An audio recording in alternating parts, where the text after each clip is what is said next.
Welcome back again to Cape Ann Today. As always, I am joined by Erika Brown, the publisher and editor of The Cricket, coming to us from this gorgeous vantage point from the office Well, in downtown Manchester. Look at this. somebody in our office got flowers, so yeah, I guess it is kind of nice. Although they're starting just now to get a little sad. They've been around for a week and a half, and she generously kept them here. So Nice, yeah. Spring thank, has sprung in thank you, Chris, Manchester. We love again. it. So have you been, Erika? Good? I've been good. I've been good, and I see you're in new digs as well. So there you Yeah, go. temporary office from my other temporary office right now. So, all right, let's get to this week's edition. You have a really cool conversation about the Edward Hopper exhibit coming up at Cape Ann Museum. Yes. It's really fantastic. It turned out to be an entire page in the paper. And it's interesting. Why would we devote an entire page of the paper to an exhibit that's happening in July? Think about that. It's like happening in 3 4 months. So, but it is spectacular. We were able to, we have a nice long Q&A, very interesting with the curator of what I'm thinking is probably the most ambitious exhibition that the Cape Ann Museum has ever done. I mean, I'm going to say that because it is extraordinary what they've been managed to do. And we talked to the curator of the exhibition, Elliot Bostwick Davis, and she's got an incredible pedigree in the art world. I mean, MFA in New York. She just came off of running a museum in Florida. Like she's the real deal, and she's something of a Edward. She is an Edward Hopper expert, and that's of course what the exhibition is going to be about. And it's got 65 works, and they've gotten loans from like 30 institutions, including the Whitney Museum, the National Art Gallery in Washington D.C., the Metropolitan Museum. I mean, it's extensive.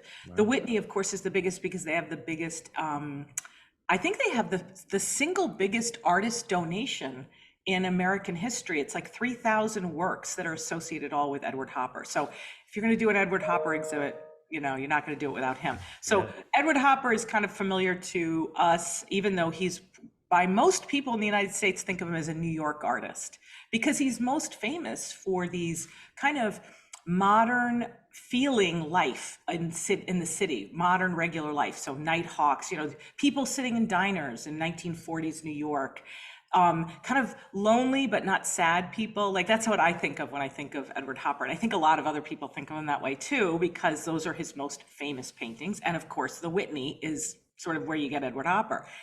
But let me tell you, the story in Cape Ann is extraordinary. And we already know it's there because have you ever been on the Cape Ann Museum has these almost weekly walking tours in the summer of Edward Hopper? Oh yeah, absolutely. Yeah. Yeah, so there's already something laid there. And Oliver Barker, the executive director of the museum, he decided a couple of years ago that he really wanted to do this. He wanted to tie it with the 400th anniversary, 400 plus, of Gloucester, which is being celebrated, of course, right now. But he also wanted to hook it to the 100th anniversary of, and now I'll say what the exhibit is, the 4 summers, these pivotal 4 or 5 summers that Edward Hopper spent in Cape Ann that basically launched his entire career. And listening to and talking to Dr. Davis, it was really interesting, her take on that whole thing, which is it was pivotal because going into these summers. Now, he first came to Cape Ann, got a taste of it along with a bunch of other artists in 1912. And he met in New York this fellow artist, Josephine Nivison, Joe. And they became friends. And Joe was like the real deal. She was a recognized painter. She was already exhibiting in the Brooklyn Museum in New York, which is a great museum. She was a teacher. She went to Hunter College in New York, and she taught art.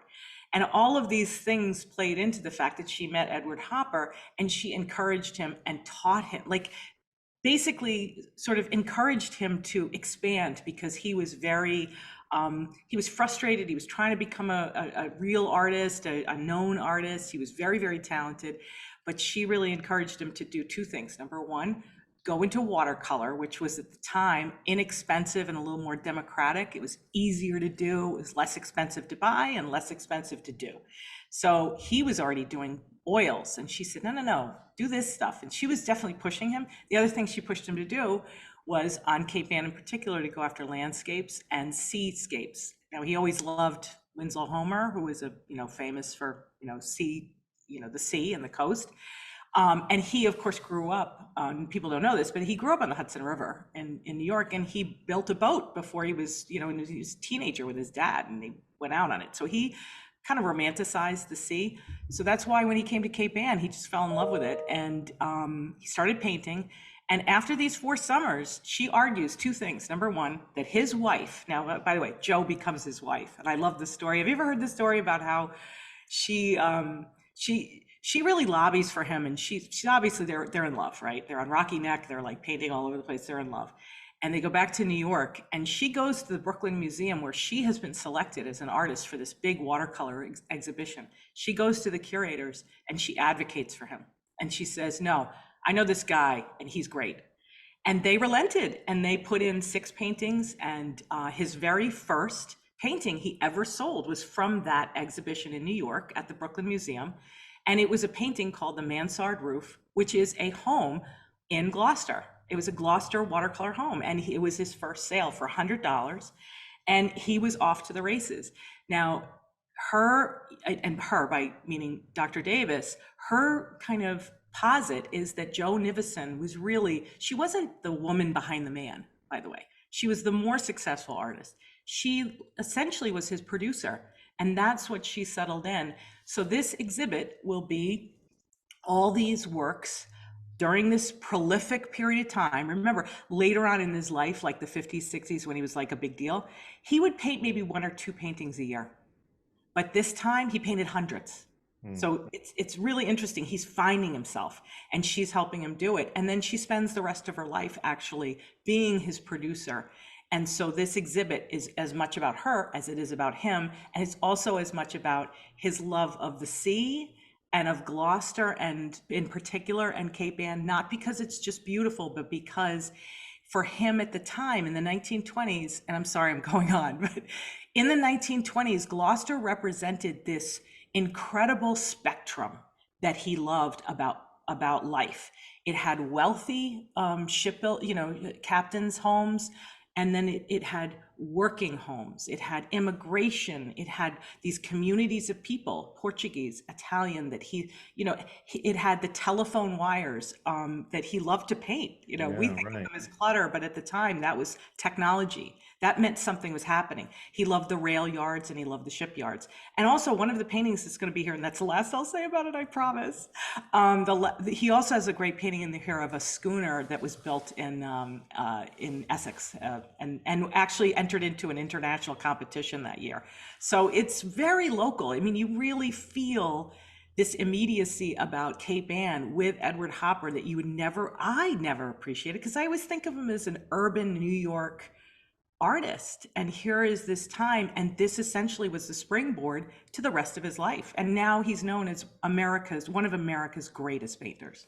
So there you go. It's very interesting. It's going to be a big show, I think. I think it's a big deal. Yeah, very cool stuff, Erika, and something else to look forward to this summer for sure. That's coming up this July at Cape Ann Museum. So, Erika, the community is also dealing with the passing of a notable member. Yeah, Fred Rice, he died earlier in the month, and a lot of people kind of knew about it, but Fred Rice, there was a while before, we got his obituary pulled together, and there were a lot of local people who did this. I mean, Fred Rice was, first of all, if he had done nothing in his life, he would have been known as Alice Rice's son. Now, Alice Rice ran Floyd's. Did you ever go to Floyd's candy shop growing up? Yeah. Oh, yeah. Okay. Do you remember Alice Rice? A little bit, yeah. I remember her because I knew her when she was older. She retired, I think. Her last day at the store was 2002, Christmas Eve. And then she hung it up. And I think she was 80. Susan, how old do you think she was? Sorry. She was in her late 80s. She was in her late 80s when she retired. So she was an institution. And so, but kids would like come in, and you'd have to be very regimented in how you picked out your candy. And you had to put your coins, what she called, on the grass, which she'd say, put it on the grass, put it on the grass. And kids didn't understand, but it was really because she had arthritis on her hands, and there was a grass mat, an AstroTurf mat, and it made it easier for her to pick it up from the countertop. But anyway, Suffice it to say, Alice Rice she was awesome. I really loved her. So this is her son, Fred Rice. Fred Rice has passed. Fred in himself, he was a historian almost. He was a lover of architecture. He was more, and he spoke many, many, many times at many, many community or, historical society or library events or anything. I mean, he was really, what I knew him for more than anything else was gardening. He was a master, passionate gardener. He had an English garden on his mother's house. He had his family house on Friend Street that was like a must see at like the garden tours that would happen in the summertime, whatever. And he was the famous kind of auctioneer at the North Shore Horticultural Society plant auction every year. And he was the draw in many ways. And I'm sure they would say that because he was just so known and beloved. Anyway, he did it last year. Last year was his last time. So he, rest in peace, Fred Rice. Read his obituary. It's very interesting. 20 years ago or so, he actually moved to the Adirondacks, to Rome, New York, which I believe is in the Adirondacks. But it was where he could run a bed and breakfast and have a grand garden. But he always kept coming back, and he always. So there you go. That was Fred Rice and Alice. It was as much about Alice, wasn't it? Yeah, true. But a very nice touch, Erika. Okay, and lastly, spring sports off to a hot start. Yeah, it's just off to a hot start. It's amazing how, the teams, the baseball team, there's so much energy this year about the teams this year. And so they're off to their start. I actually attended the practice of the sailing team at Tux Point, which I always like watching them because that's such an interesting blend of, you got the Manchester Sailing Association, you've got the Yacht Club, and then you've got the competitive public high school sailing team.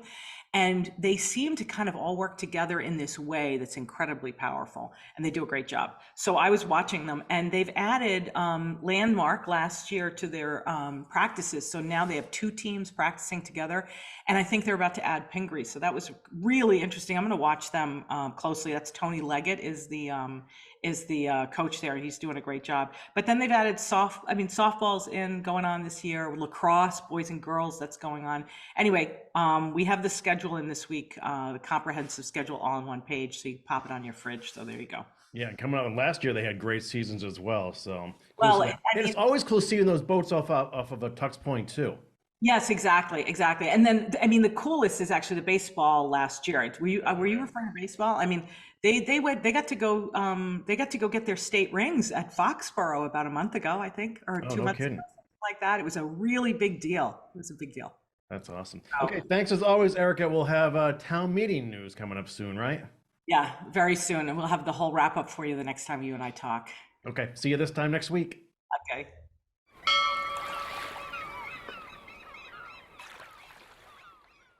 Interested in a sponsorship? Email sponsor@1623studios.org to learn more.